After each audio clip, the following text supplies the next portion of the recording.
పెళ్ళేసి 50 రోజులైంది. ఈ RMS problem వల్ల చాలా ఇబ్బంది పడిపోతున్నాను. పొద్దున్న చూస్తేనేమో చనిపోయిన పీసులు కనబడుతున్నాయి. మరణ సంఖ్య ఎక్కువగా అంతుంది.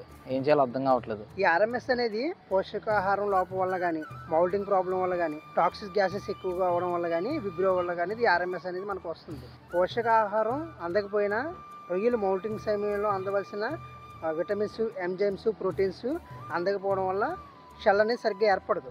దీనికి మన దగ్గర మంచి ఉపాయం అనేది ఉంది. గతంలో నేను కూడా ఈ సమస్యను ఎదుర్కోవడం జరిగింది.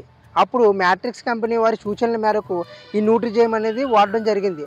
చాలా అద్భుతంగా పనిచేస్తుంది. న్యూట్రిజమా? ఇది ఎలా పనిచేస్తుందిరా? ఈ న్యూట్రిజైమ్ అనేది రొయ్యలు మౌల్టింగ్ టైంలో కావాల్సిన మినరల్స్, విటమిన్స్, ఎంజైమ్స్ని అందిస్తుంది. ఇది రొయ్యల ఆరోగ్యాన్ని మెరుగుపరచడంతో పాటు కావలసిన బరువును కూడా మనకి అందిస్తుంది. ఇది ఎలా వాడాలి? ఈ న్యూట్రిజైమ్ని కేజీకి 10 గ్రాముల చొప్పున క్రమంగా తప్పకుండా వాడడం వల్ల తేడా నీకే తెలుస్తుంది. మన రొయ్యరాజు యాప్ని డౌన్లోడ్ చేసుకొని లబ్ధి పొందండి.